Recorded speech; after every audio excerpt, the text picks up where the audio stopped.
शाहू महाराज ही लढत आहेत म्हणून ही जागा काँग्रेस पक्षाला दिली जाईल. माझ्यापेक्षा तुम्ही त्याला साक्षीदार होता की ज्या राज्याच्या नेत्यांमध्ये ही चर्चा झाली तर उघडपणे दोन्ही मित्र पक्षांच्या समोर असं ठरलं होतं की ज्या वेळेस छत्रपती शाहू महाराज कोल्हापूरची जागा लढायला होती ते जे पक्ष निवडतील त्या पक्षाला ती जागा देणे. मग जर असं वरिष्ठ पातळीवर ठरलं होतं तर सांगलीचा कोल्हापूरचा संबंध येतो. हे ठरलं होतं तर संबंध येतो. हे सगळं असताना सुद्धा हातकणंगलेची जागा शिवसेनेची होती ती त्यांनी घ्यावी. आम्ही म्हणालो महाविकास आघाडीचा धर्म आम्ही पाळू. शिवसेनेच्या नेत्यांना तुम्ही आमच्यासाठी लढला. मला माहिती प्रत्येक क्षणोक्षणी तुम्ही प्रत्येक मुद्दा घेऊन तिथे लढत होता. मी सांगितलं ती लढा जागा. आम्ही म्हणालो लढा. आम्हाला आनंद आहे. सांगली जिल्ह्यातले 2 विधानसभा मतदारसंघ येतात. त्या ठिकाणी त्यांनी या ठिकाणी आम्ही सगळ्यांनी काम करू. राजू शेट्टी साहेब आले महाविकास आनंदाचे शेतकऱ्यांचे नेते आम्हाला आदर आहे. काय त्यांचा प्रश्न आम्हाला नाही.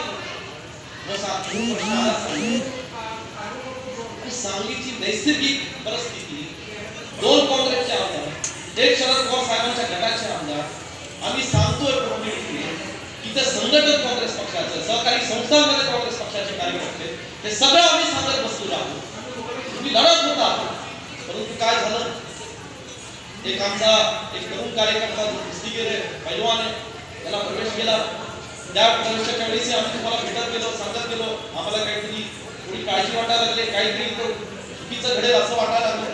तुम्ही जागृतपणे तो विषय मांडला आणि हे सगळं करत असताना अचानकपणे आदरणीय उद्धव साहेब या ठिकाणी आल्यानंतर ही सांगलीची जागाची उमेदवारी जाहीर असं होतं.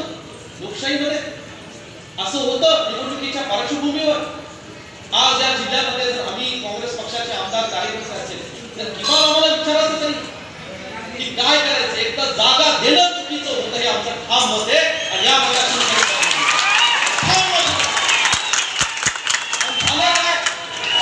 तुम्ही दिली नाही. मला माहितीये आमचा कुणाचाही आरोप दोष तुमच्यावर नाही. यासाठी आज तुम्हाला बोलवलं नाही.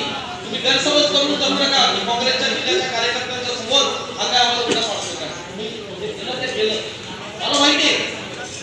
पण कोण काय करत होतं ह्याच्यावर काय बारीक लक्ष नव्हतं हा माझा सवाल. कोण काय करत